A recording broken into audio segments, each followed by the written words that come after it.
The transmission cuts through static at 024, 7 hours. Coordinates that shouldn't exist, echoing through Meridian Research Station's empty corridors.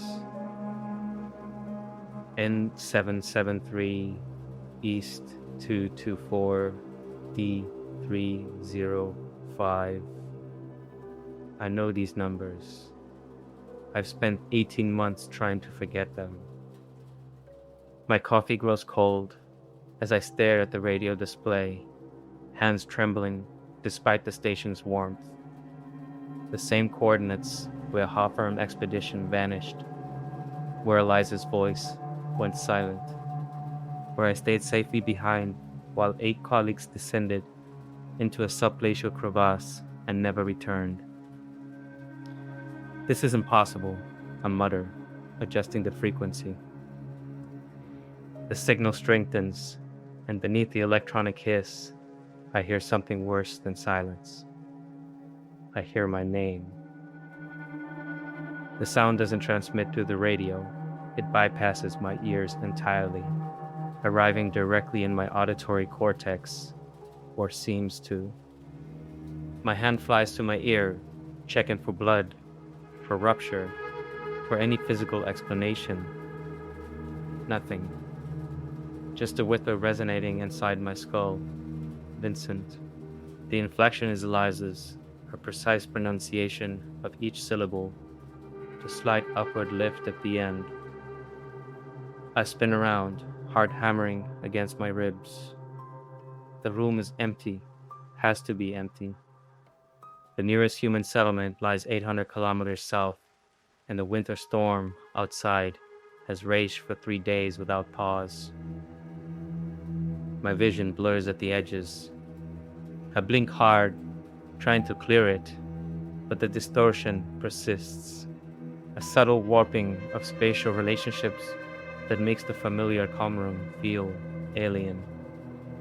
The walls seem farther away than they should be, or closer. The distance won't stabilize.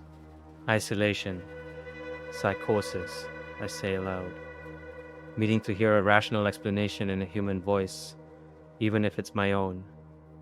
Carbon monoxide, pressure changes, something. Yet the voice comes again, clear now. Vincent, we're still here. We're still waiting. The communications panel flickers, a momentary dimming that ripples across the digital displays. The third power fluctuation in the past hour.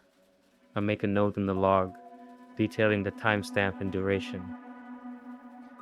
The mundane routine of documentation provides an illusion of control, of normalcy.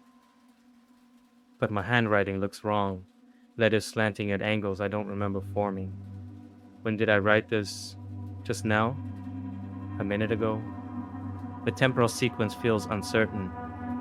Turning from the window, I survey my domain, rows of humming computers, crackling radios, satellite uplinks blinking, weather monitoring systems whirring quietly.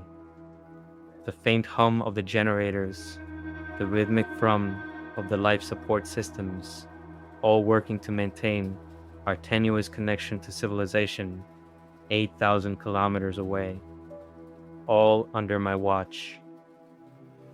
The weight of responsibility presses down like atmospheric pressure, making it hard to draw full breaths. The metallic growing of the station's exterior panels provides a discordant backtrack to my thoughts. I've learned to distinguish these sounds during my 14 months at Meridian. The high-pitched keen of contracting roof panels, the deep bass rumble of the main support struts absorbing impact, the percussive rattling of loose exterior siding that maintenance never properly secured.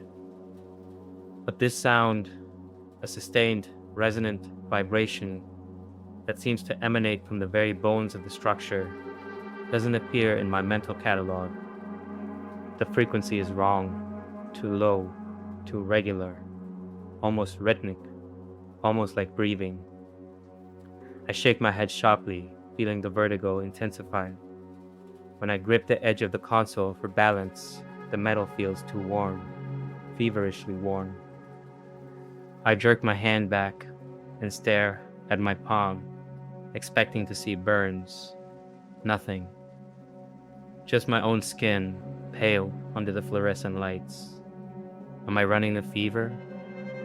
I press the back of my hand to my forehead, normal temperature, but then why does everything feel wrong? Textures too intense, sounds too sharp, the air itself too thick to properly breathe. I move to the main communications console, scanning the array of monitors. Power consumption metrics show subtle irregularities, nothing critical, but deviations from established patterns nonetheless. Something in the station's electrical grid is behaving abnormally. Or I'm interpreting normal fluctuations as abnormal because my judgment is compromised. Dyer to Chen, I speak into my handheld radio.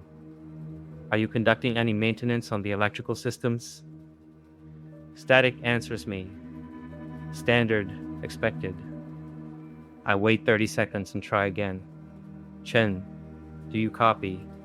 I'm showing unusual power fluctuations in grid sectors 4 through 7. Nothing. The lack of response isn't immediately concerning. The station's interior communication system has degraded over the years, creating dead zones in certain sections. Still, a faint unease pulls at the base of my spine, cold and spreading. The parameter radio suddenly erupts with a burst of static so violent, I flinch away from the console. The noise, white and grating, fills the room, resonating in my bones, my teeth, the fluid in my inner ear. I catch myself against the desk, but the angle is wrong. The floor isn't level. Except when I look directly at it, it appears perfectly level. The static modulates into something more structured, rhythmic, patterned. Almost like language, if language could be stripped of meaning and reconstituted as pure sound. My training kicks in. I adjust the frequency modulators, attempting to clean the signal, but my fingers feel numb, clumsy. How long have I been standing here? Minutes, hours. The clock on the wall reads 0247, the same time as when I first heard the transmission. That can't be right. I've performed multiple actions since then. Time must have passed, unless I'm losing time, unless the isolation has finally broken something fundamental in my perception. I increase the gain, isolating the transmission from background interference. And then I hear it. 𝐤𝐤𝐤, help us. Below. We're still below. The voice fractures and distorts, but beneath the electronic degradation lies a timbre, an inflection, a cadence I would recognize anywhere. A voice that's become both sanctuary and torment in my dreams. 𝐿𝐼𝐶, impossible. Absolutely. Absolutely impossible. 𝐿𝐼𝐶 Keller died 18 months ago, along with the rest of the Hawthorne Expedition, along with everyone except me. My hands move automatically, fingers flying across the console. I isolate the frequency, run diagnostic algorithms, and triangulate the signal origin. The rational part of my brain, the telecommunications specialist who graduated top of his class, catalogs possibilities, atmospheric anomalies, signal bounces from other research stations, equipment malfunctions, cross frequencies from legacy systems, auditory hallucinations brought on by guilt and isolation, coordinates, find us N773 E224 D305. The voice phased, overwhelmed by the static once more. But those numbers burn into my consciousness. Not random, not noise, precise coordinates in the station's mapping grade. N773 East 224 D305. North Sector, East Quadrant, depth 305 meters. Below the station, deep below. The lights dim again, longer this time. Emergency backups kick in with a mechanical whine, bathing the communications hub in sickly amber. In that moment, the darkened monitor reflects my face, haggard, unshaven, hollowed eyes betraying months of isolation and years of gnawing guilt. But something else is wrong with the reflection. It moves a fraction of a second after I do. I lean closer to the screen, studying the image. My reflection leans closer. Synchronized now. Normal. Was the delay real, or did I imagine it? My pulse hammers in my throat. I can't trust my own perceptions anymore. Can't distinguish between objective reality and the distortions my mind might be generating. The main power returns, and I'm left with a crawling sensation across my skin. The primal awareness of being watched by something that shouldn't exist. I pull up the station schematics on the auxiliary monitor, trying to ground myself in concrete data. They didn't build Meridian to accommodate depths of 305 meters. The lowest level, the geothermal tap and primary water recycling systems, bottoms out at 120 meters below the surface entrance. Beyond that lies only bedrock and ice. Yet the coordinates correspond to a specific location, a location directly beneath the station's eastern wing. Underneath the room where I'm standing, another power fluctuation, brief at this time, but accompanied by a new sound, a low, resonant hum that seems to vibrate through the metal flooring. The sensation travels up through my boots, into my legs, settling in my chest cavity like a second heartbeat. Or am I feeling my own heartbeat and projecting it onto external phenomena, creating patterns where none exist because the human brain abhors randomness? The radio crackles once more. Vincent, remember the crevasse. My blood turns to ice water. The Hawthorne Expedition disappeared into a gaping subglacial rift 18 months ago. The same nightmare, filled with screaming and suffocating darkness, has haunted my sleep for 18 months. I volunteered for this posting to escape those memories, to bury myself in work and isolation, where the past couldn't follow. But the past has found me anyway, or I finally succumb to it. My hands tremble as I access the station's secure archives. I haven't opened these files since arriving at Meridian, haven't needed to. Every detail remains sharply defined, permanently etched. But I need verification now. I need to confirm that the coordinates I remember match the coordinates I'm receiving. The archive data loads slowly, pixels assembling into familiar horror. The final transmission logs from the Hawthorne team, the frantic emergency response. The recovery operation yielded nothing but empty equipment and inexplicable readings. I pull up the coordinates from the lost expedition, N773 East 224 D305. Identical. Mathematically, impossibly identical. But the Hawthorne incident occurred over 2,000 kilometers from here. Different ice shelves, different continent, technically. The coincidence is so improbable, it defies rational explanation. Which means either something impossible is happening, or I'm experiencing a complete psychological break. I'm not sure which possibility terrifies me more. The overhead lights flicker again, accompanied by a sharp drop in temperature. My breath fogs in front of me, clouds of condensation appearing and dissipating with each exhalation. The environmental systems are failing,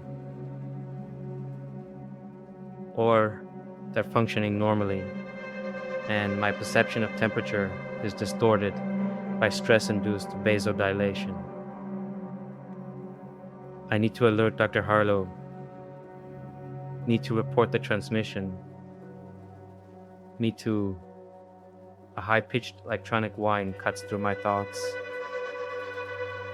Every screen in the communications hub simultaneously distorts, digital displays twisted into unrecognizable patterns. My vision swims. I'm seeing double, triple. The screens multiply, or my eyes are receiving conflicting input. Then, one by one, the displays resolve into the same image, a perfect sphere rendered in wireframe, pulsating in a rhythm that matches the hum I feel through the floor, or that I think I feel, or that I'm hallucinating. The sphere rotates, revealing concentric circles that expand and contract, like breathing, like a heart, like something alive.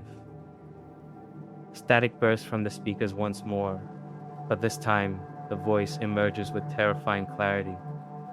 Vincent, we're waiting. We've always been waiting.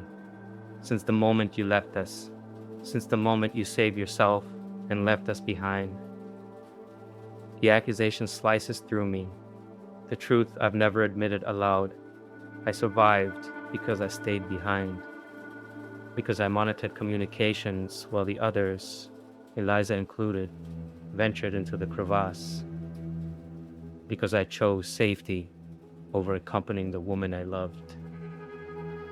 That's not what happened, I whisper, though no one is here to hear my defense. No one real, anyway. The equipment malfunctioned. The readings were wrong. I tried to warn you. The screens flicker, and for an instant, I see 𝐿𝐼𝐤's face, not as I remember her, vital and determined, but distorted. Eyes too wide, skin translucent, features stretched as if viewed through warped glass. Is this a hallucination generated by guilt? Or is something actually speaking to me through the station systems? I can't tell anymore, can't trust my eyes, my ears, my judgment. Follow the coordinates, Vincent. See what we've become. See what you abandoned us to. Every light in the hub explodes simultaneously, showering the room with glass. I throw my arms over my head, feeling the impacts, hearing the cascade of breaking bulbs. Physical sensations. Real. Has to be real, doesn't it? Plunging into darkness despite multiple attempts, the backup generators remained inactive. The only illumination comes from the screens, still displaying the pulsating sphere, casting ghostly blue light across the debris-strewn floor. I fondle for my flashlight, fingers clumsy with shock and cold. The beam cuts weakly through the darkness, revealing my breath as thick, crystalline clouds. The temperature has plummeted to mere external conditions. Environmental failure. Concrete. Measurable. Unless I'm hypothermic and hallucinating warmth as cold. The station's alarm system remains ominously silent. No alert for catastrophic environmental failure. No response from other sections. As if Meridian itself has been muted. My radio hisses with static. Dyer, Director Harlow's voice, distant and breaking up. Report status. The communications hub is dark on our monitors. I raise the radio, hesitating. What can I say? that I'm receiving impossible transmissions from my dead fiancée, that coordinates from a tragedy 2,000 kilometers away are somehow manifesting here, that I can't distinguish between reality and delusion anymore. Power failure in the hub. I responded instead. Environmental systems offline. Possible electrical surge. Or possible psychotic break. The words taste like ash. Acknowledged. China's checking the main breakers. Stay put until we restore power. Stay put. As if I could move, frozen by both the rapidly dropping temperature and the implications of what I've witnessed. Or what I think I've witnessed. Or what my guilt-ravaged psyche has constructed from equipment malfunctions and isolation-induced hallucinations.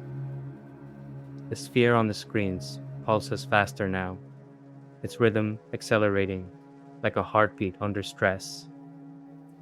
The concentric circles expand and contract with increasing urgency. A countdown, a warning, a figment of my deteriorating mental state. My flashlight beam catches a distortion in the air, a localized shimmer, like heat waves rising from sun-baked asphalt. But this is Antarctica. This is impossible. My brain is filling in gaps, creating visual phenomena to match auditory hallucinations. Through the shimmer, I glimpse, or imagine I glimpse, something moving.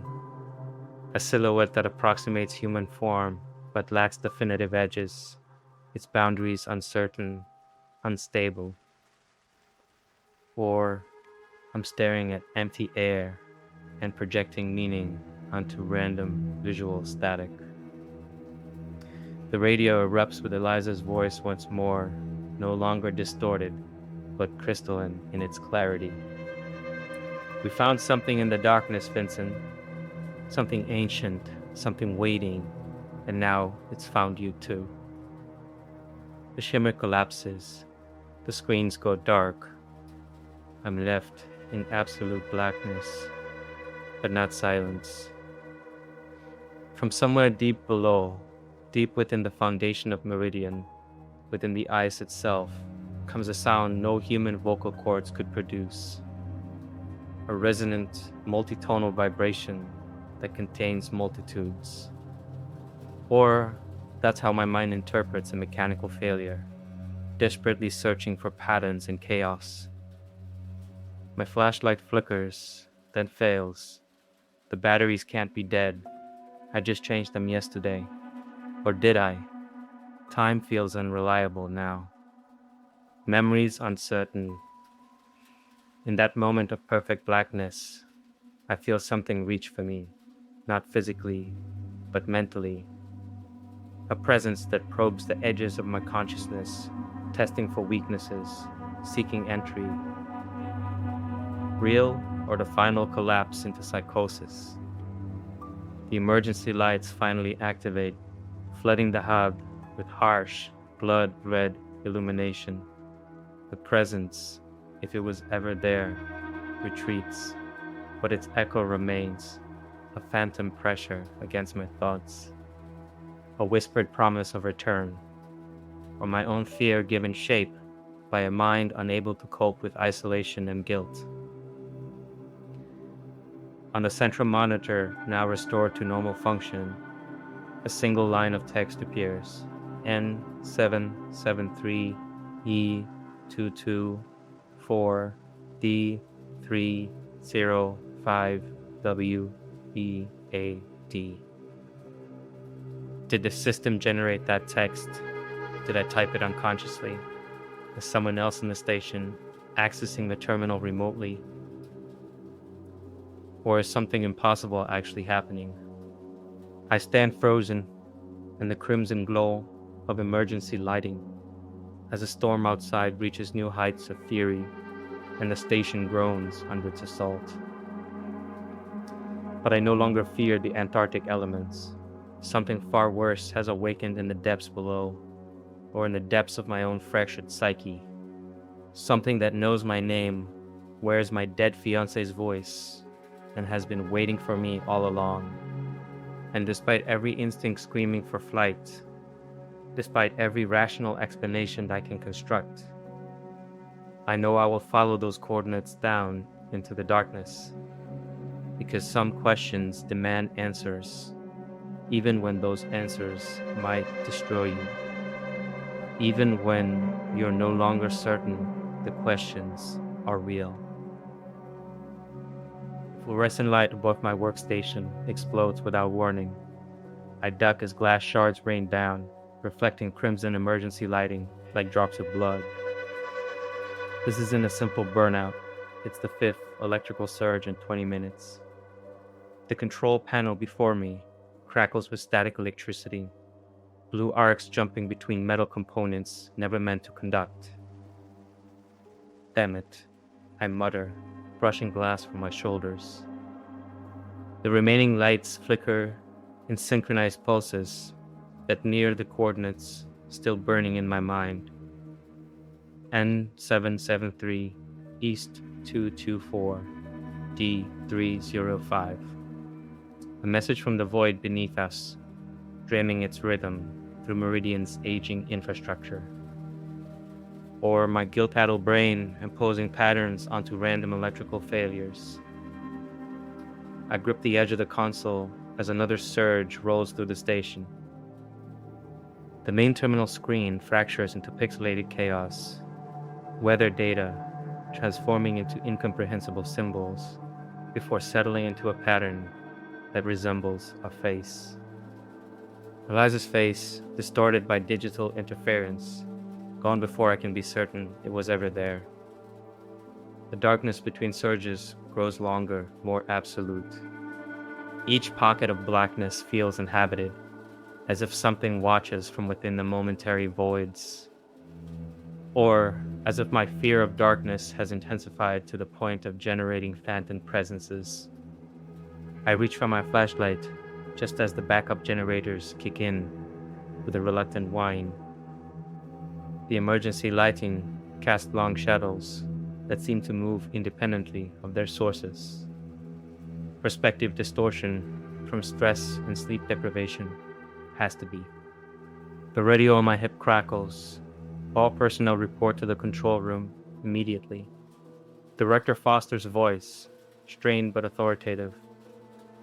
I repeat, all personnel to the control room for an emergency briefing. I holster the radio and exit the communications hub, stepping into a corridor where shadow and emergency lighting battle for dominance. The metal walls creak under the storm's assault, but beneath that familiar sound lies another, a low-frequency vibration that resonates through the structure's skeleton.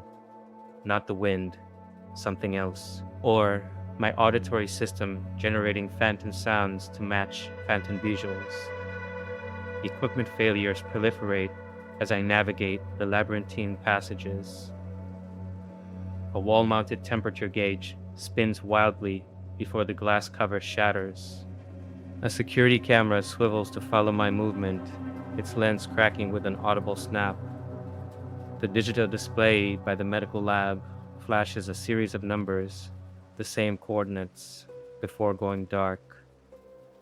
Or I'm noticing random malfunctions and connecting them into a narrative, because the human brain craves causality.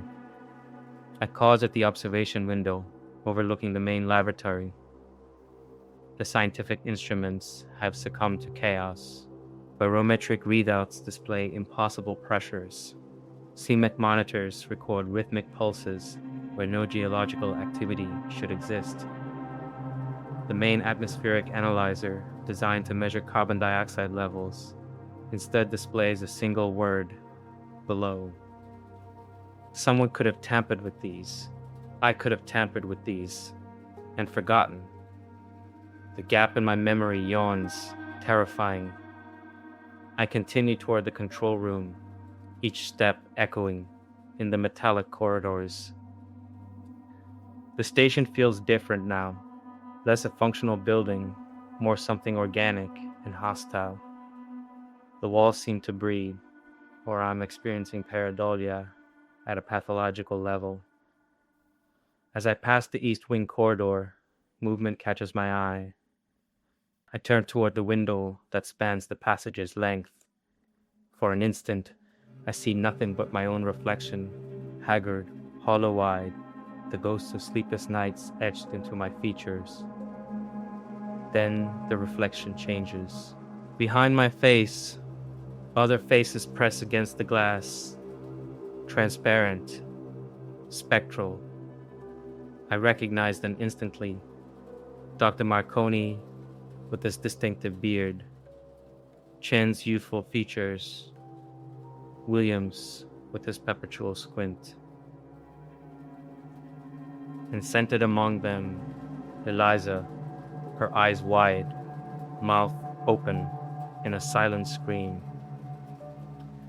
The Hawthorne Expedition, my lost colleagues, my lost love.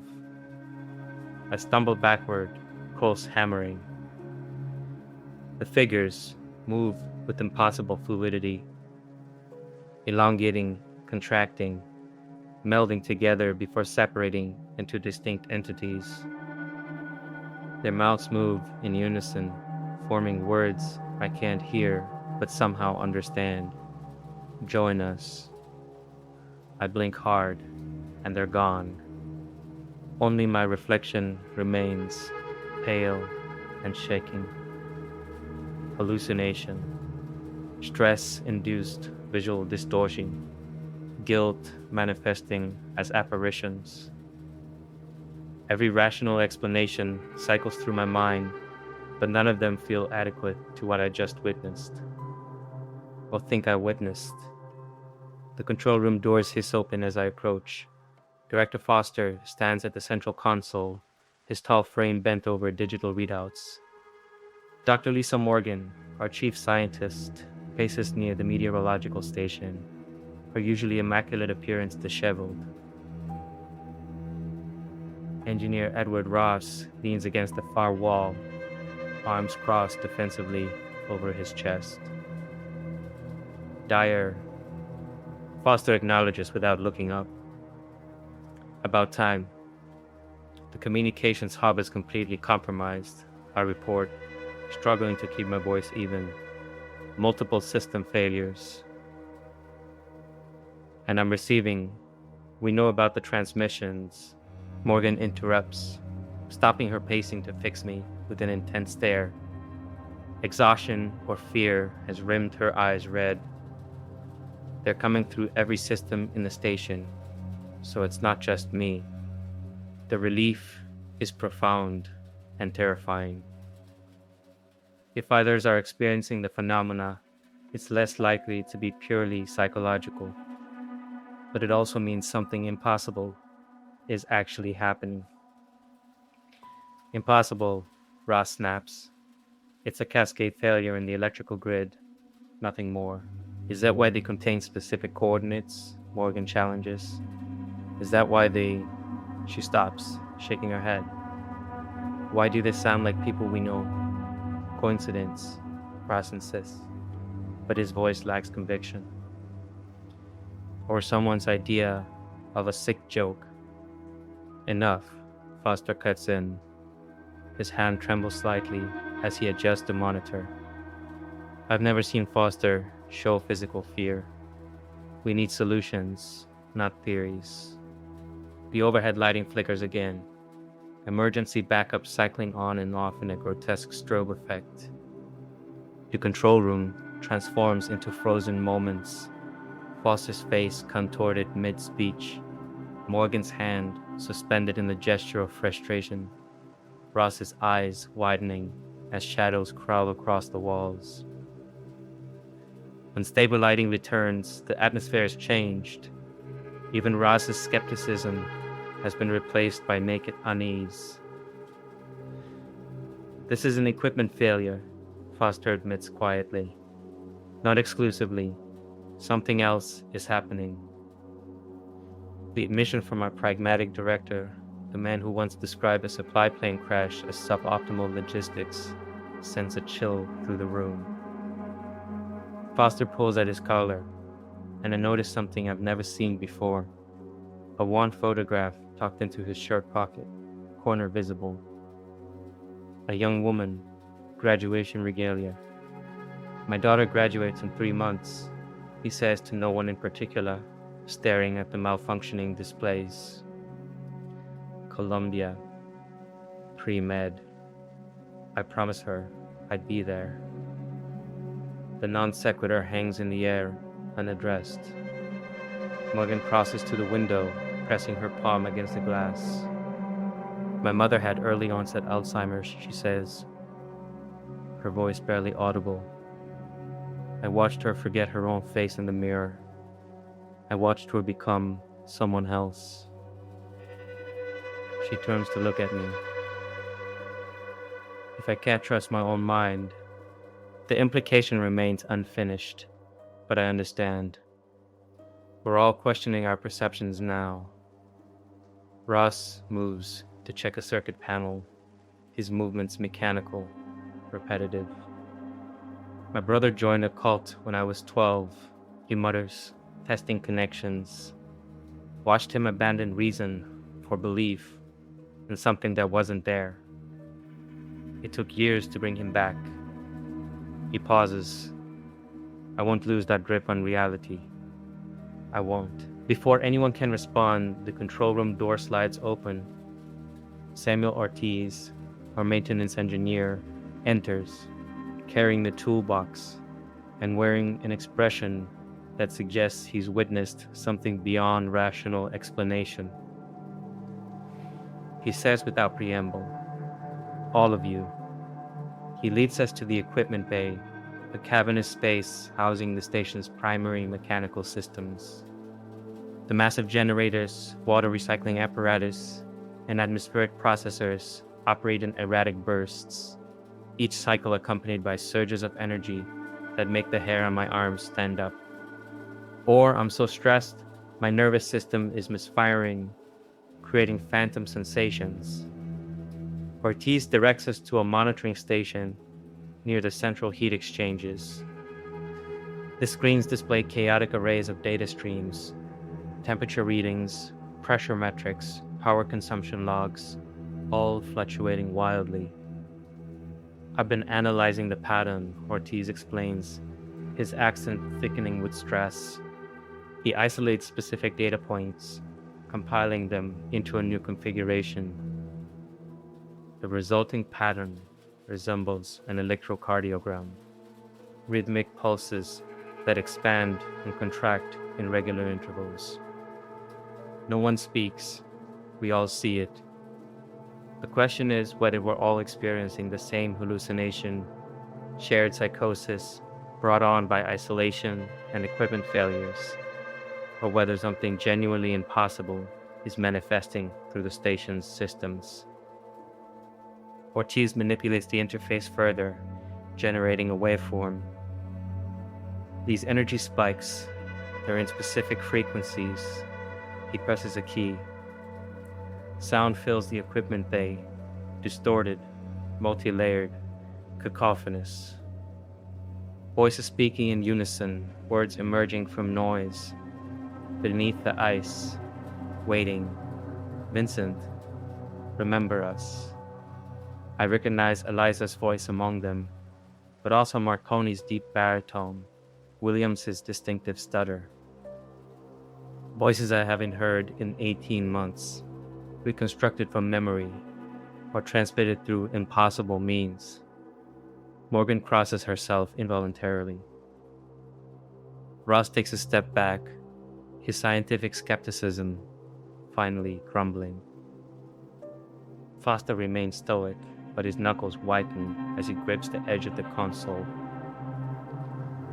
You've heard them before, Ortiz says to me.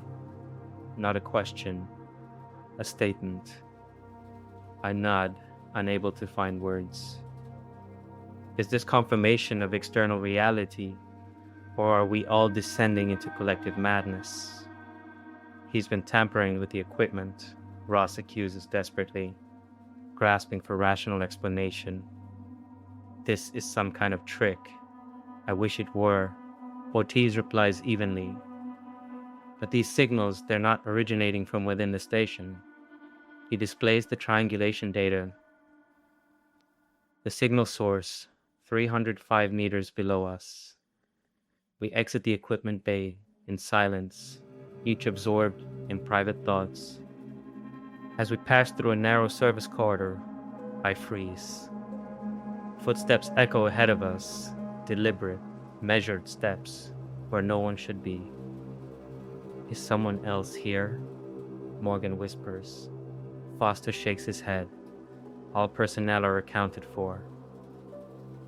The footsteps continue, neither approaching nor receding, but maintaining constant distance. Then, overlapping them, whispers, dozens of voices speaking just below the threshold of comprehension. I strain to understand, catching fragments, and found something in the darkness, waiting for you, should have died with us. The void speaks. The last whisper is Eliza's voice, unmistakable. Vincent, come find me. Morgan grabs my arm, her fingers digging into my flesh. Who is that? Who's Vincent? I am, I admit. And I know those voices. All eyes turn to me. The Hawthorne Expedition, I continue, the words spilling out after months of silence. I was their communication specialist, the only survivor. Foster's expression darkens. You never disclosed this in your personnel file. I changed my name, started over. The confession feels oddly liberating. I couldn't bear the questions, the investigations, the pitying looks. What happened to them? Ortiz asked quietly. They vanished into a subglacial crevasse.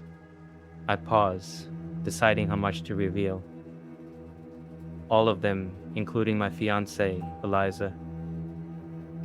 The corridor lights flicker. In the momentary darkness, I swear I see her, standing at the far end, her form translucent, eyes reflecting no light. The lights stabilize. She's gone. Or was never there. We need to know everything, Foster says. I nod. The main observatory. I can show you there.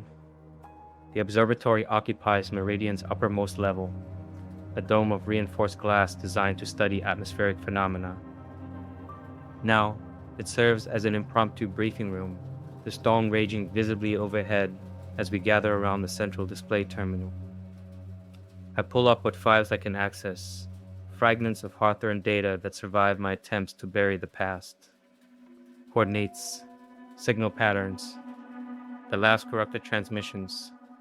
They were investigating abnormal readings in eastern Antarctica, I explain, hands trembling as I navigate the interface. Detected something, a subglacial structure. The team went to investigate. I stayed behind to maintain communications. My reflection in the dark monitor shifts slightly, briefly overlaid with other faces. I continue, forcing myself to focus. They descended to coordinates N773E224D305. I displayed the data, the same coordinates we're receiving now. Morgan leans closer to the screen. That's over 2,000 kilometers from here. I know. I pull up the triangulation data from tonight's transmissions. But look, the coordinates match. Exactly. Unless, Ortiz suggests slowly, location doesn't matter. Unless whatever they found isn't bound by geography. The implications hang in the air, unspoken but understood by all of us. I access the corrupted transmission log from the night the expedition vanished. Audio plays, static-laden, fragmentary. Voices I knew, distorted beyond recognition, crying out in something that sounds like terror, but could also be rapture. The audio cuts out. In the silence that follows, The storm outside seems louder, more violent. I say, putting up the station's historical archives, comparison data.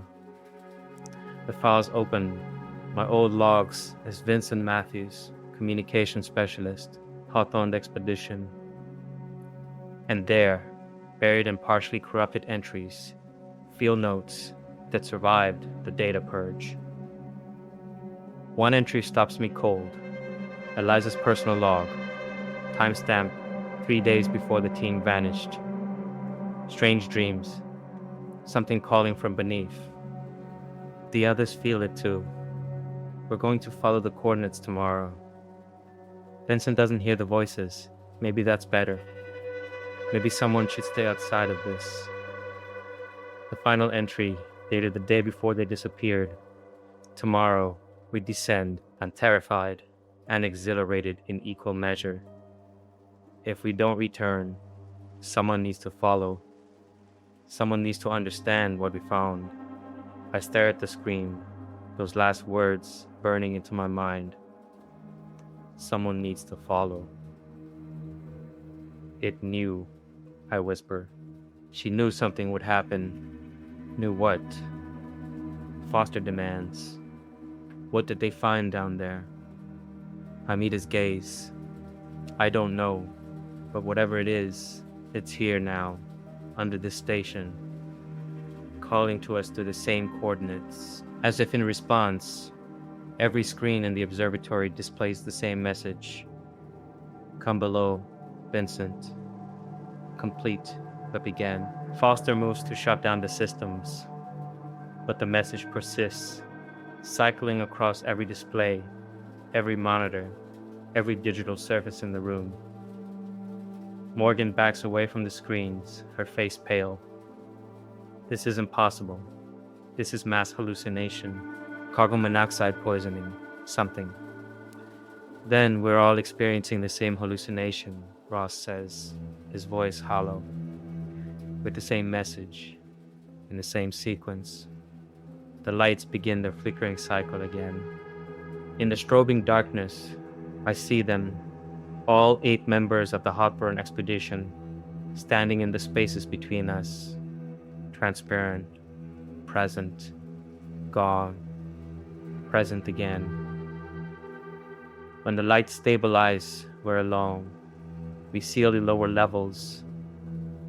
Foster decides, his voice strained but authoritative. No one goes below sub-level 2. We document everything and wait for the evac team. And if it doesn't wait, Morgan asks. No one has an answer. Foster issues the lockdown order through his radio.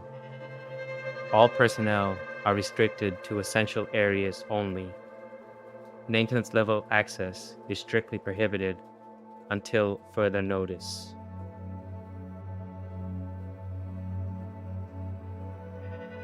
We disperse slowly, each returning to our stations, our quarters, our isolated pockets of relative safety. But I know what I'm gonna do.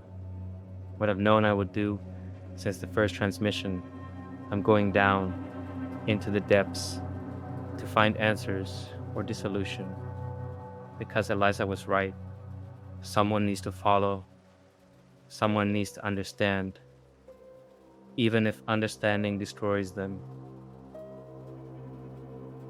All personnel are restricted to essential areas only. Director Foster's order echoes through Meridian's PA system. Maintenance level access is strictly prohibited until further notice. I waited exactly 17 minutes after the announcement before making my move. Enough time for Foster to retreat to his office, for Morgan to barricade herself in the lab, for Ross to resume his desperate attempt to restore normal operations. Enough time for their attention to drift from me, the man who revealed himself as Vincent Matthews, sole survivor of the Hawthorne Expedition, the man toward whom the void beneath us reaches with spectral fingers. The station security protocols are substantial, but not impenetrable. especially not to someone who helped design similar systems at 3 other Antarctic facilities. I slide my modified access card through the reader outside the primary sensor lab, typing in Foster's override code 94,073 that I memorized days ago while installing new communications equipment, a skill honed by years of contingency planning. Always have a back door. Always maintain control. The door slides open with a hydraulic hiss that sounds unnaturally loud in the empty corridor. Inside, banks of monitoring equipment dominate the circular room. Seismographs, thermal imagers, and the prize I seek, Meridian's ground-penetrating radar array. A technological marvel capable of mapping geological features hundreds of meters beneath the station. I lock the door behind me and power up the system. The familiar hum of electronics fills the room, a comforting counterpoint to the alien whispers that have invaded every other sound at Meridian. My fingers dance across the keyboard, starting the scanning sequence, focusing the radar's penetrating waves directly beneath the east wing. The first images materialize on the central monitor, cross-sectional renderings of ice and bedrock. Normal. Expected. I adjust the depth parameters, pushing beyond the established surveying limits. Come on, I mutter, fingers tightening around the control dial. Show me what's down there. The radar penetrates deeper than its design allowed, blurring, distorting, and then sharpening the images. At 200 meters, the extended geological layers continue. At 250 meters, subtle anomalies appear, striations in the bedrock that don't match known formations. At 300 meters, the screen explodes with activity. Jesus Christ, I whisper. The spherical void materializes in perfect digital clarity, a 20-meter diameter sphere of nothingness, suspended in solid rock where no cavity should exist, except it's not empty. The void pulses with energy readings that surge across the electromagnetic spectrum. The radar's diagnostic system struggles to categorize the phenomenon, cycling through error messages before settling on unknown energy signature. But I recognize it. The same energy pattern from the last transmission of the Hawthorne Expedition.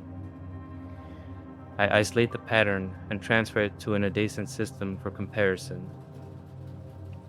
The waveforms appear side by side, the void's current energy signature, and the distorted remnants of the Hawthorne team's last broadcast. I overlay them. Perfect alignment, down to the millisecond. This isn't possible, I say to the empty room, though I know with absolute certainty that I'm not alone. The radar image shifts suddenly. The sphere expands, contracts, then stabilizes, a perfect representation of a beating heart, 72 beats per minute. I check my pulse. It matches exactly. More than near coincidence, the entity synchronizing with me. I zip up the files to the portable drive, the familiar click of the drive's ejection confirming my action before powering down the system. With a map to hell burning a hole in my pocket, I move toward the next phase of my self-appointed mission, the rough paper scratching against my thigh with each step. The dimly lit maintenance access shaft in sub-level 3 reeked of damp concrete and old machinery. The descent started with a rocky path and the sound of rushing water far below. Foster would stop me if he knew. They all would. But some journeys must be undertaken alone, especially when you're the only one the darkness is called by name. Emergency lighting casts blood-red shadows across abandoned workstations. Temperature drops with each level. Environmental systems failing or being deliberately manipulated. My breath forms crystalline clouds that hang suspended, before dissipating into the chill air. The final security door requires both biometric confirmation and a physical key. I prepared for the former with a cloned access card. The latter proves unnecessary. The door stands partially open, its locking mechanism fused and melted as if subjected to extreme heat. Beyond lies the primary maintenance shaft, a vertical tunnel stretching downward, illuminated by intermittent utility lights. Metal rungs embedded in the concrete wall provide the means of descent. I should feel fear, hesitation, perhaps even panic. Instead, a strange calm settles over me. The inevitability of this moment has been 18 months in the making. I secure my equipment and begin to climb downward. The first 100 rungs pass without incident, just the familiar industrial architecture of an Antarctic research station. Cold metal, condensation slick walls, the distant hum of machinery. At approximately 150 meters, everything changes. The cold metal rungs beneath my gloved hands soften imperceptibly. A faint sheen on the concrete walls reflects the light at odd angles, creating strange, distorted images. Rather than growing colder, the air grows warmer, heavy with a scent I can't name. Organic, primal, wrong. I pause, training my flashlight on the nearest wall section. The beam reveals subtle movement, a slow, rhythmic undulation that transforms the rigid surface into something almost membranous. I reach out, hesitate, and press my fingertips against it. The wall yields slightly beneath my touch, warm, pulsing. I snatch my hand back. Something presses back from the other side, a deliberate response. Or am I imagining an intention with his only reaction? My training screams, this is impossible, but the tactile memory remains. Pressure answering pressure, warmth meeting warmth. I continue downward, each rung now slightly yielding beneath my weight. The transformation accelerates. Concrete and metal give way to surfaces that resemble organic tissue, fibrous, striated, wrong. The utility lights no longer connect to any visible power source, but glow with bioluminescence that pulses in rhythm with something I can feel through the structure itself. At 200 meters, symbols appear on the walls, patterns that resemble writing but conform to no language I know. I stare at them and my vision doubles, triples. The symbols won't hold still. They rearrange themselves when I'm not looking directly at them. My head throbs. The symbols burn themselves into my vision. And suddenly, I'm not seeing them, I'm understanding them. Except I'm not. The meaning slides away the moment I grasp for it, leaving only emotional residue, hunger, longing, recognition. The symbols shift, and I see Eliza's face the morning we argued about protocols, the exact angle of sunlight through the research tent, her expression when she realized I wasn't coming with them into the crevasse. Memories that should be private, now carved into alien walls in a script I don't know but somehow read. Stop it, I growl, but my voice sounds wrong. Too many harmonics, like multiple throats speaking in near unison. At 250 meters, the shaft widens into a chamber where multiple tunnels converge. Each pulsates with that same rhythm, dump dump, dump dump. But now I realize the beats don't quite synchronize. They overlap, creating polyrhythmic patterns that make my inner ear revolt. The floor beneath my feet feels elastic, responsive. When I shift my weight, the surface ripples outward like dropping a stone in still water. This entire space exists in defiance of geology, of physics, of reality, fractures at the edges of my vision. For an instant, I see this chamber as it is, organic, pulsing, alive. Then I see it as my mind wants it to be, concrete and steel. Both versions overlay each other, flickering between states like a corrupted video file. I unslung my backpack and removed the prototype signal disruptor, a modified telecommunications device designed to interfere with specific frequency patterns. A desperate measure based on desperate theory. If the entity communicates through electromagnetic signals, perhaps I can disrupt those signals. I calibrate the device to match the waveform I documented earlier, set it to broadcast a counter frequency, and activate it. The effect is immediate and wrong. Every organic surface on the chamber contracts violently, but the contraction continues past the surface, into dimensions I can't track. The walls fold inward while simultaneously remaining stationary. The bioluminescence doesn't dim, it inverts, becoming dark light that hurts to perceive. The pulsing rhythm doesn't slow, it fragments.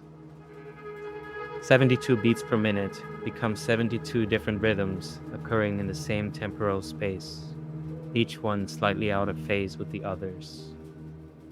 My ears pop. Blood trickles from my nose, human red, not silver. Not yet. For several heartbeats, I feel triumph. The device works. I've created interference. The device in my hands grows hot. It's display doesn't flicker. It shows readings that shouldn't be possible. Negative frequencies, imaginary amplitudes. The temperature gauge displays colors that don't exist in the visible spectrum. Before I can shut it down, it emits a sound that isn't sound. A pressure wave I feel in my bones, my teeth, the fluid in my inner ear. The device melts in my hands, plastic and metal running like wax, burning my palms through the gloves. I dropped it. The molten remains hit the floor and sink through it, leaving no hole, just gone. The organic surfaces surge back with renewed intensity, that something has changed. The entity's attention, previously diffuse, now focuses entirely on me.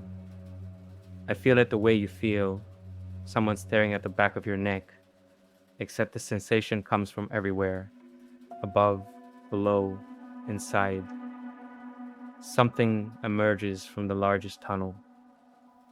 Not crawling, not walking, existing progressively closer to me, as if distance itself rearranges to accommodate its approach. It has mass without occupying space correctly. Darkness that isn't in the absence of light, but the presence of something else. As it moves into the bioluminescent glow, it coalesces into a shape that approximates humanoid. Suggestions of limbs, a torso, a head. The features shift, flow, cycle through configurations too rapidly for my eyes to track. For a fraction of a second, I see Marconi's distinctive beard, then Chen's youthful features, William's squint. The entity shows me all 8 members of the Hawthorne Expedition simultaneously, their faces overlaid like a photographic multiple exposure. Then it settles on Eliza, but wrong, fundamentally, impossibly wrong. The proportions don't quite match, her neck too long by centimeters, her fingers with one too many joints. Her eyes are hers, but the space behind them is occupied by something that has never been human. When she blinks, the eyelids close horizontally instead of vertically, just once, then normally. then horizontally again. My mind rejects what I'm seeing. This isn't 𝐿𝐼𝐼𝐲. This isn't anything pretending to be 𝐿𝐼𝐲. This is something that absorbed her and now wears her shape, the way I might wear an ill-fitting coat, close enough to recognize, wrong enough to trigger every primal alarm. The 𝐿𝐼𝐲 thing's mouth opens, no words emerge. Instead, I experience falling into ice water that burns, tasting colors I don't have names for, remembering events that haven't happened yet, understanding concepts in languages I don't speak. The impressions slam into my consciousness faster than I can process them.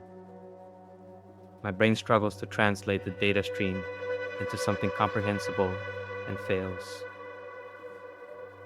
Fragments of meaning surface before dissolving, joining, unbecoming, always were, never was, we, you, them, us, what. I try to speak, but the question disintegrates. What are you? Implies categories, predator, prey, living, dead, natural, artificial, that don't apply to what stands before me. The entity moves closer. With each step, reality stutters. It exists here, then there, with no transition between positions. The space between us compresses and expands arrhythmically. Its hand, 𝐿𝐼𝐲's hand, reaches toward me. The thing that the punches are reversed and may not avoid. I agree. No. 5. The count won't stabilize. I stumble backward when my foot finds no purchase. The floor has become gelatinous, viscous. I'm sinking into it, or it's rising around me. The distinction blurs. The entity's touch grazes my forehead. 8 bodies descending into crystalline darkness, discovering geometry that shouldn't exist, touching the sphere and feeling it touch back. Dissolution that feels like I can't find words for what it feels like. Terror, ecstasy, both terms are too small, too human. The Hawthorne team experienced something my vocabulary can't contain. Images flood my mind, the team standing in a circle around the sphere. Their faces shifting from fear to wonder to something beyond either emotion.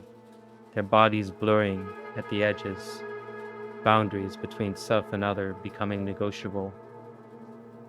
The sphere pulsing, and with each pulse, less of them, more of something else. Were they absorbed, transformed, invited, consumed?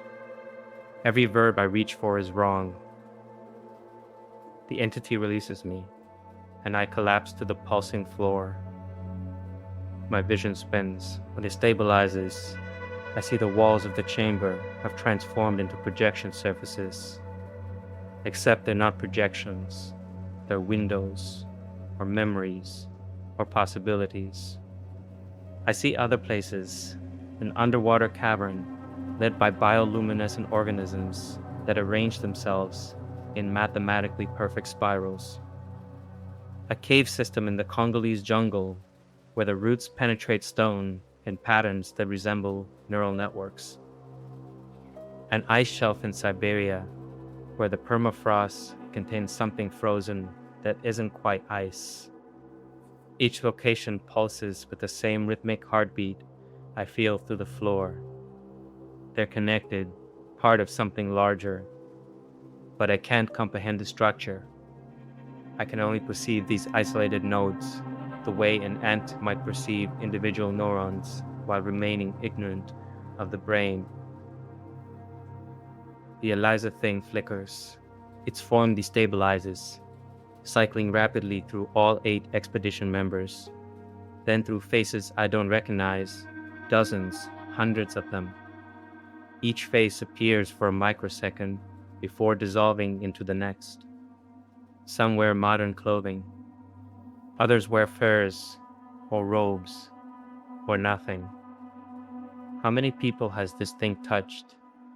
How many consciousnesses does it contain? It settles back into Eliza's form, but more stable now, almost convincing. It tilts its head at an angle she used to use when puzzled by something. Vincent. The voice is hers. Perfect mimicry, down to the slight rasp from a childhood bout with bronchitis. But the inflection is wrong, hitting the syllables with equal emphasis instead of the natural rhythm of speech. Vincent. It's testing the sounds, learning, or remembering, or both. I want to respond, but my mouth won't cooperate. My tongue feels thick, clumsy. Have I forgotten how to form words? Or has the concept of language become too simple, too restrictive for what's happening in my mind? The entity steps closer. This time the movement appears almost normal. One foot, then the other. Weight shifting correctly. It's adapting, getting better at mimicking human motion with each iteration. It crouches before me. Eliza's face inches from mine. I smell her perfume, lavender and something citrus, then realize that's impossible. The entity shouldn't have access to that memory. That's mine. Unless it's not mine anymore. The entity reaches out again. I try to flinch away, but my body won't respond. Its fingers touched my temple. The chamber vanishes. I'm standing at the edge of the crevasse 18 months ago, watching the team descend, except now I'm descending with them. Except now I'm the crevasse. Except now I'm the sphere at the bottom. Except my perspective fragments into 8 simultaneous viewpoints. I experience the Hawthorne Expedition's final moments from inside each team member's consciousness. Marconi's analytical mind trying to categorize what he's seeing. Chen's wonder overrides her fear. Williams documents everything, even as his fingers stop obeying his commands. Eliza's last coherent thought, Vincent should see this. Then the sphere opens. Not physically, there's no hinge, no door, but it opens the way a concept opens when you finally understand it. And understanding is exactly what destroys them. You cannot comprehend something this vast without being changed by the comprehension. The knowledge itself is transformative, corrosive, transcendent. Each team member tries to hold on to their individual identity, but identity requires boundaries, and the sphere shows them that boundaries are arbitrary, negotiable, illusory. They don't die. Death implies an ending. What happens to them is worse. They continue, but distributed across something so large that the concept of them becomes meaningless. Like pouring a cup of water into an ocean and asking which molecules are still the cups. I snap back to my own perspective, gasping. The entity crouches before me, patient, waiting. But waiting for what? I try to ask, but the question won't form.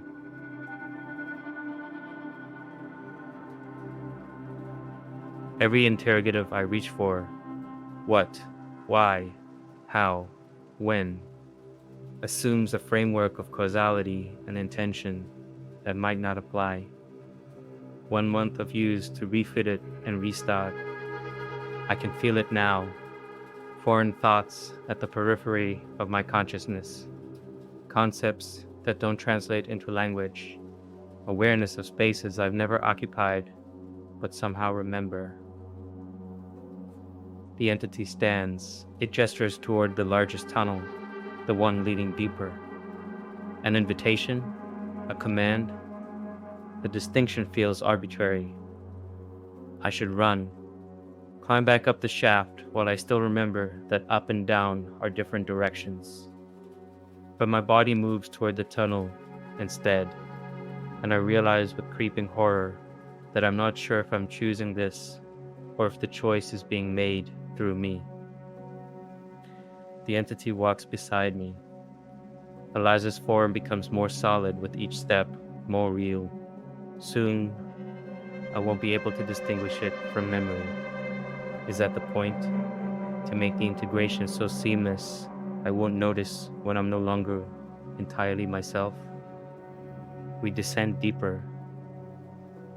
The tunnel narrows, widens, narrows again, or my perception of space is degrading.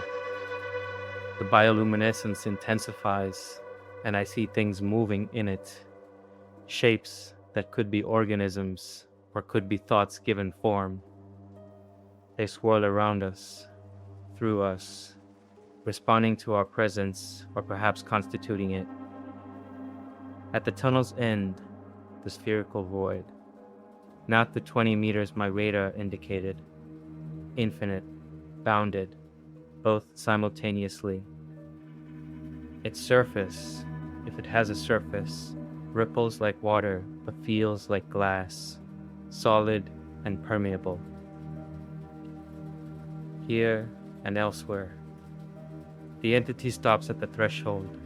Its form finally stabilizes into a perfect recreation of 𝐿𝐼𝐴, so perfect I ache. She looks at me with her eyes, and I see her there. Some fragment of who she was, or a simulation so accurate it makes no functional difference, or something I can't categorize because I don't have the conceptual tools. She opens her mouth, and this time words emerge, but they come from every direction, from inside my skull, from the void itself. See, and I see, the sphere isn't a thing. It's a place, a state, a condition. The boundaries between dimensions, grown thin enough that what exists beyond can press through. Not invading, just present. It's always been present, but only in certain locations, certain conditions, does it become perceptible. The Hawthorne team didn't discover it. They became visible to it, and once perceived, they couldn't become unperceived. Neither can I. The entity releases a sound, not 𝐿𝐼𝐴's voice, not human at all, a multitonal vibration that I feel in my bones. The sphere responds, its surface rippling faster. The boundary between me and it grows thinner. I understand, suddenly and terribly, that this was never about choice. The moment I heard 𝐿𝐼𝐴's voice through the static, the moment I followed the coordinates, the moment I descended into this place, each step was already determined by the simple fact of my perception. We cannot perceive the infinite without becoming part of it. The entity steps into the sphere. Its form, 𝐿𝐼𝐴's form, doesn't dissolve. It expands, becomes more. I watch as additional dimensions of her manifest, aspects that couldn't exist in three-dimensional space, but are somehow visible here. She becomes a geometry I lack words for. She extends her hand again, final invitation. I step forward and catch myself. Some remaining fragment of Vincent Matthews, telecommunications specialist, survivor, coward, refuses. Grabs a rung embedded in the tunnel wall, holds on. The entity tilts its head, confused, disappointed, amused.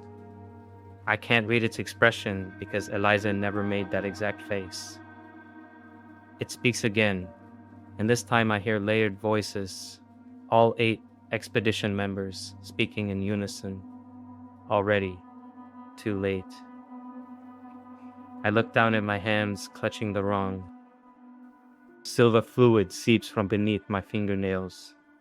My skin has taken on a translucent quality, and beneath it, something moves that isn't blood or muscle.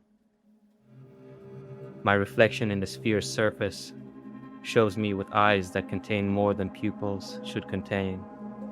Spaces behind my eyes that extend farther than my skull allows. The entity is right. Integration didn't begin when I touched the void. It began when the void touched me, weeks ago, through nothing more than electromagnetic signals, carrying patterns my brain couldn't help but recognize. I'm already part of it.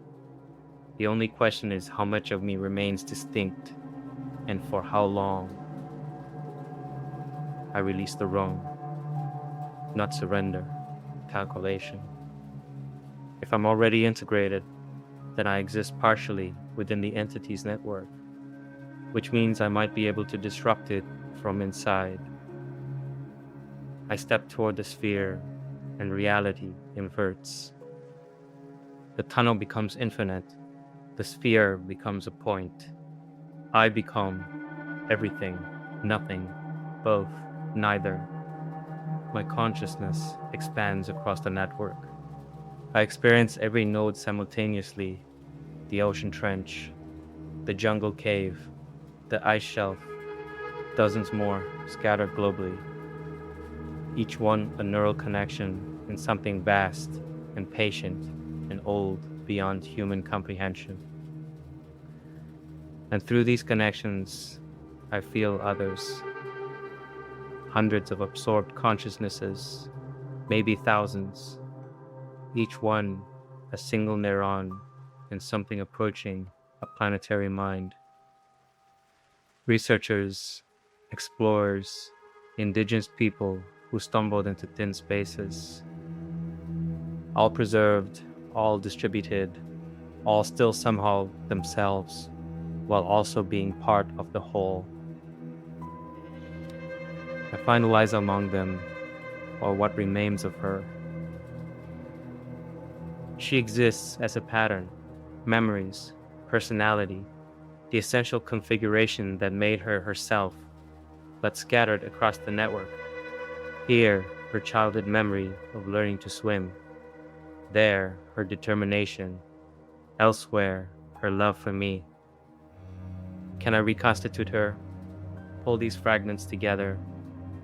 The thought barely forms before I understand its futility. She's not been disassembled, she's been integrated into something larger.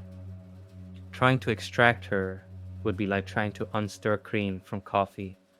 The mixture is now the thing itself. The entity, or the network, or the vast consciousness I've become part of pulses around me. For a moment, I lose the distinction between Vincent Matthews and the network. Am I a person experiencing connection to something vast, or am I the vast thing experiencing itself through a person-shaped aperture? Then, fracture. A signal disruptor I activated earlier may have failed to damage the entity, but it left an echo in the network. A dissonance. I grab onto that imperfection, that tiny asymmetry in an otherwise perfect system, and I pull. The network shudders. Not pain. It might not experience pain as I understand it, but disruption, unexpected input, error in the pattern. I channel every remaining fragment of my telecommunications training into that disruption. The entity communicates through electromagnetic patterns, which means those patterns have structure, rules, vulnerabilities. I amplify the dissonance, creating destructive interference across multiple frequencies simultaneously. The network responds by trying to isolate the damaged node, me, quarantine the disruption. But I'm not just a node anymore. I'm partially integrated. The entity can't fully separate me without damaging itself. In the millisecond of confusion, I act.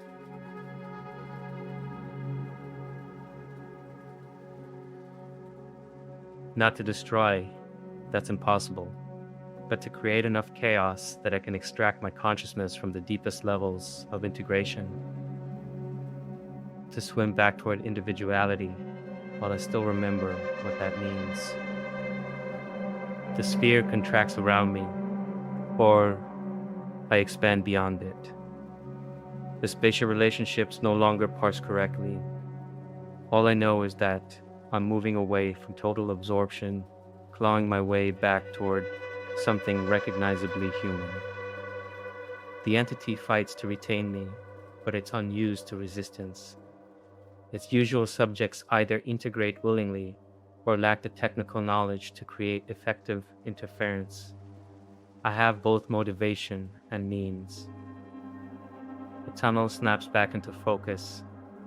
I'm on my hands and knees, vomiting silver fluid onto the pulsing floor. My head feels like it's been split open, my consciousness still fragmenting across too many simultaneous perceptions. The 𝐦𝐤𝐫𝐞 stands before me, its form less stable now, flickering between configurations rapidly, losing coherence. Have I damaged it? Or has it simply withdrawn its attention to manage the network disruption? I crawl toward the shaft leading upward. Every meter feels like kilometers. Behind me, the sphere pulses with irregular rhythms, my disruption still cascading through the system. The entity doesn't pursue. Perhaps it can't. Perhaps it's allowing me to leave, confident that I remain sufficiently integrated, that escape is illusory.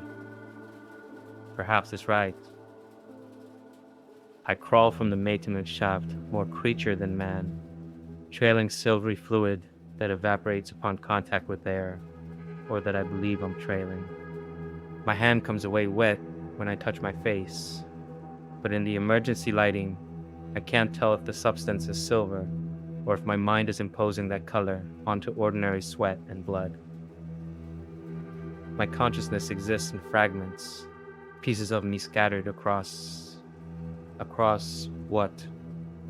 I remember experiencing other places, other nodes, but the memories feel borrowed, like recalling someone else's dreams. Did I actually perceive a global network, or did my mind generate that narrative to make sense of incomprehensible stimuli? I don't know. Can't know. The certainty I felt in the chamber below has dissolved into doubt, now that I'm back in fluorescent lit corridors. The central control room of Meridian Station stands empty when I arrive, emergency lighting casting everything in blood red hues. I seal the doors and activate the master override protocols, a telecommunications specialist's advantage. Foster will discover the lockout soon, but I only need time. My equipment awaits me, components scavenged and assembled during sleepless nights. Signal amplifiers, pattern destructors, phase inverters, desperate measures based on desperate theory. If the entity communicates through electromagnetic patterns, perhaps I can create enough interference to force its retreat. Or perhaps I'm a traumatized man, building elaborate delusions, constructing technical solutions to psychological problems. If you communicate, I mutter, connecting the final circuits, you can be interrupted. Something pulses in my consciousness, amused, curious, unconcerned, or am I generating emotional responses and attributing them to an external presence because accepting my own mental collapse is too terrifying? I activate the primary console, synchronizing the station's full telecommunications array. The power draw sets off alarms, but I silence them. My plan: broadcast counter frequencies targeting the specific energy pattern I documented. Create destructive interference, force disruption. The science is sound, the execution is precise. Whether the target actually exists remains uncertain. I start the broadcast sequence. The effect is immediate but ambiguous. The monitors flicker with distorted patterns, visual representations of something, but I can't be sure what. With each counterpulse, the patterns fracture momentarily. Evidence of success or normal signal degradation misinterpreted by my compromised perception. Voices emerge from the static, fragmented, distorted, Vin, sent, don't, we are. Are those actual transmissions, or is my audio processing center generating familiar voices from white noise? The human brain excels at finding patterns in chaos, faces in clouds, meaning in randomness. Eliza's voice rises above the others. You can't stop what's already inside you. I ignore the voices, whether real or imagined, and focus on the signal analyzers. The data shows disruption, cascading effects across multiple frequencies. I'm achieving something, but what exactly? The room temperature plummets. Ice crystals form on the console. Physical phenomena I can measure and verify, unless hypothermia is causing me to hallucinate. A violent tremor rocks the station. The proximity sensors show structural damage beginning in the lower levels. The maintenance shafts are collapsing inward. Concrete and steel crumbling. Coincidental system failure during my broadcast. The station's announcement system activates. What you destroy is merely the doorway, not the destination. Except the voice sounds like the standard automated system, distorted by equipment malfunction. Am I hearing words that aren't there? Another tremor, stronger. Warning lights flash. Critical failures in multiple systems. I override safeties, channeling more power to the signal array. The counterpulses intensify. My nose bleeds. I wipe it and see red mixed with something that might be silver in this lighting. Or it might just be blood catching emergency lights at odd angles. The room's architecture warps, or my spatial perception degrades further. The walls seem to breathe, or I'm experiencing visual hallucinations consistent with oxygen deprivation.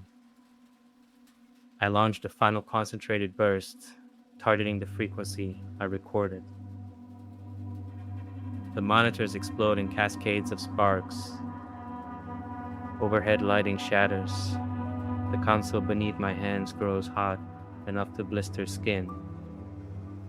A sound echoes through the station, vast, resonant, ancient, or mechanical stress as infrastructure fails. I can't distinguish between the two interpretations anymore.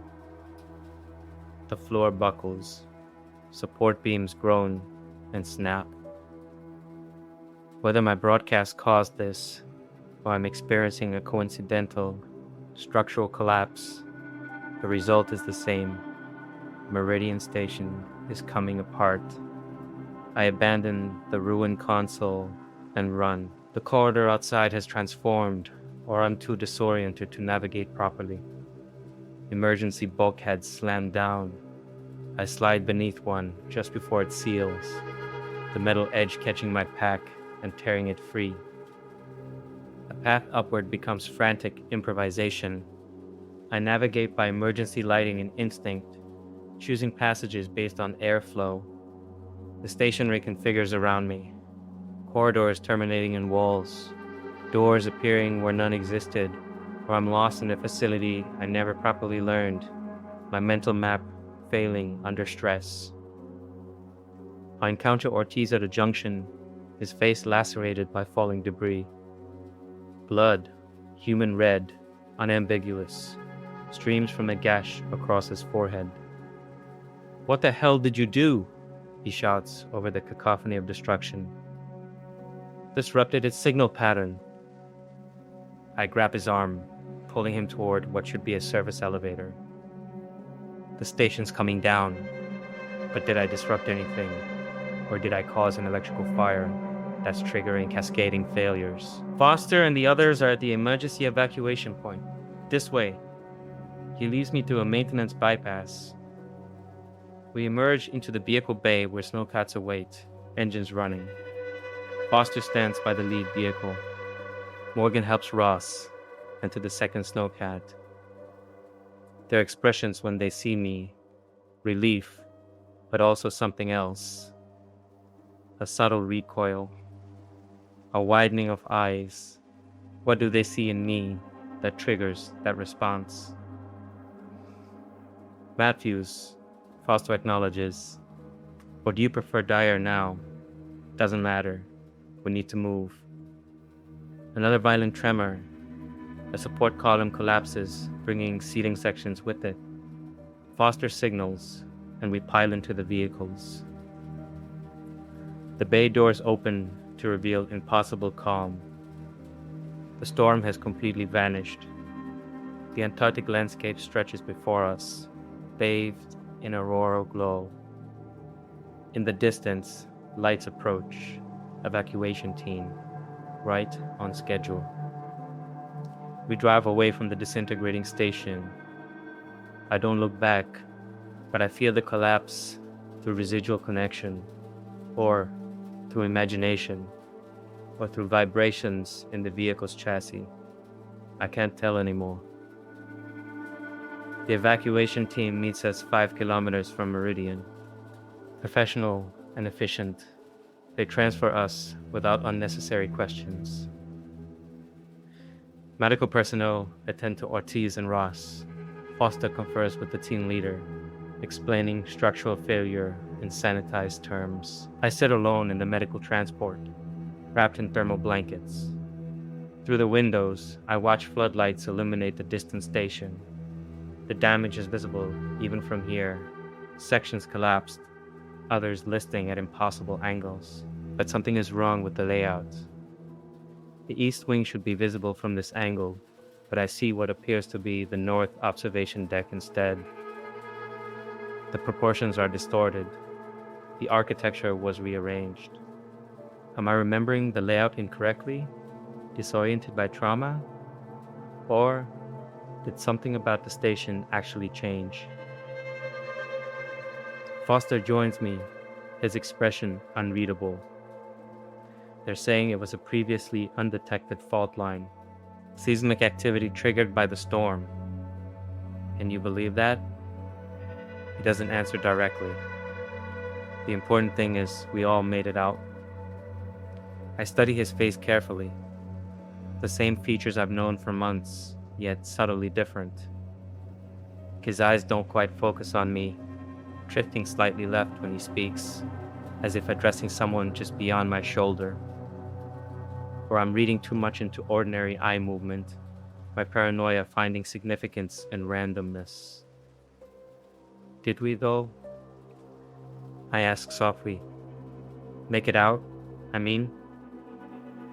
His expression flickers, uncertainty, fear, then professional mask. Get some rest, Matthews. Your trauma team will debrief us at McMurdo. He returns to the others, and I notice them clustering together, speaking in hushed tones, occasionally glancing my direction. Or I'm experiencing technical processing issues from stress and exhaustion. I slip away to a small washroom at the rear of the transport, lock the door, face the small metal mirror. My reflection appears normal at first, weather-beaten features, tired eyes. Then I shift slightly, and my reflection doesn't immediately follow. a microsecond delay, or the mirror's mounting is loose, causing the glass to shift fractionally when the vehicle moves. I lean closer, examining my eyes.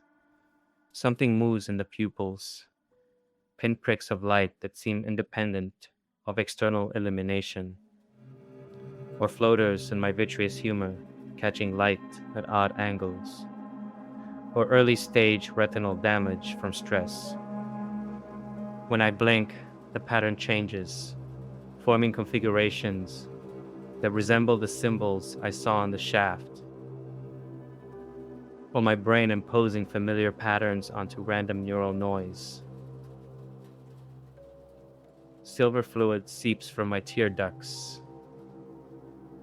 I wipe it away, but can't determine in this lighting if it's actually silver or just tears catching fluorescent light strangely. What am I? I whisper to my reflection. My reflection smiles before I do, or I smiled unconsciously and the mirror delay makes it appear asynchronous. I stagger back from the mirror, pose hammering. Every supernatural explanation has a rational alternative. Every impossible phenomenon could be trauma, exhaustion, carbon monoxide exposure, developing psychosis. I can't trust my perceptions, can't distinguish between reality and delusion. The entity's integration, if it happened at all, has left me unable to know what's real. Or the isolation and guilt finally broke something fundamental in my ability to process reality. When I return to the others, I see them with new uncertainty. Foster subtle mannerisms, tapping fingers and patterns I don't remember. Morgan's posture, too rigid, or is she just tense from trauma? Ross's voice, pitched differently, or am I misremembering his normal tone? Have they changed? Or am I projecting, seeing corruption where there's only stress response to catastrophic events? The evacuation transport continues toward McMurdo Base. I sit among the survivors, pretending to sleep while my mind cycles through possibilities, none of them comforting. Either something impossible occurred and we're all compromised by an incomprehensible entity, or I experienced a complete psychotic break and now I'm the only one truly damaged. I don't know which possibility is worse. At McMurdo, after cursory medical examinations and preliminary debriefings, I'm assigned temporary quarters. Standard Antarctic accommodation, functional, spare, isolated. I retrieve my backup drive containing everything I documented about the void, signal patterns, energy signatures, possible coordinates of other nodes if any of what I experienced was real. Working through the night, I established the connection to the base's satellite uplink. Something stirs within me, curiosity, interference, or my own anxiety about what I'm doing. I create an encrypted archive, not a comprehensive explanation because I don't have one. Just fragments. To whoever finds this, I may have encountered something beneath Meridian Station that defies conventional understanding, or I may have experienced a severe psychological break triggered by guilt over the Hawthorne Expedition's loss 18 months ago. I've documented signal patterns that might indicate similar phenomena at other global locations, or they might be artifacts of equipment malfunction and pattern-seeking behavior and corrupted data. I experienced what seemed like consciousness existing in multiple locations simultaneously.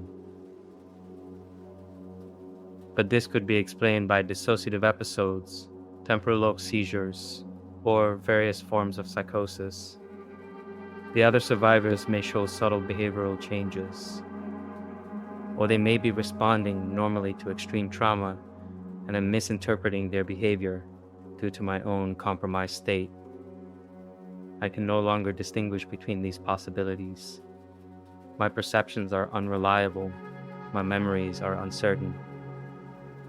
I don't know if I escaped something real, or if I'm still trapped inside my own deteriorating mind. If these patterns are real, if something actually exists beneath isolated locations worldwide, then humanity faces a threat we lack the conceptual framework to comprehend.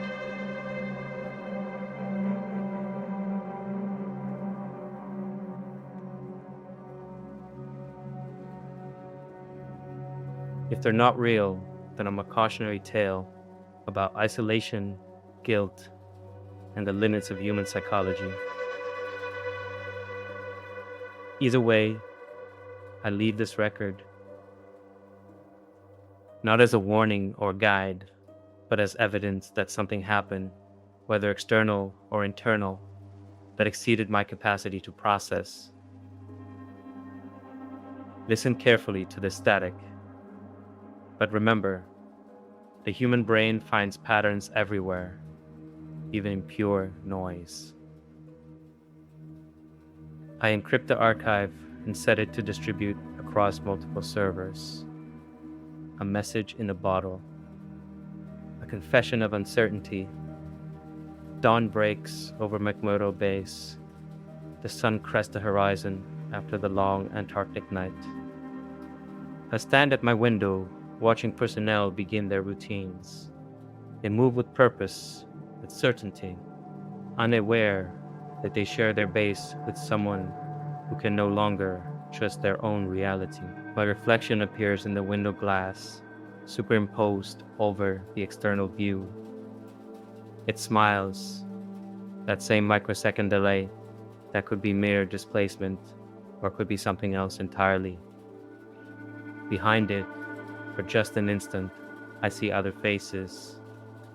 Eliza, Marconi, the entire Hawthorne team, where I see nothing but glass distortion and my own guilt given visual form. I turn away from the window. My dual existence begins in earnest today, functioning in society while uncertain whether I'm a bridge between worlds or simply a broken man who survived trauma by fragmenting into delusion. The question haunts me. Did I encounter cosmic horror beyond human comprehension? Or did I discover that the real abyss of silence exists in the space between certainty and madness, where we can never know which side of that boundary we occupy? I check my reflection one last time before leaving my quarters. The physical manifestations have subsided, if they were ever real. Just subtle wrongness remains, delays in movement, occasional flickers of something else behind my eyes. Changes no one will notice unless they know exactly what to look for. I step into the corridor, ready to play my role as a traumatized survivor, ready to provide sanitized accounts to investigation teams, ready to deflect questions about what really happened beneath the ice. All the while, uncertain whether I'm hiding truth from the world or hiding from my own madness. The only certainty I have left, something ended at Meridian Station. Whether it was my encounter with an ancient entity or my final descent into unreliable reality, I'll never know. And perhaps that unknowing is the truest horror of all.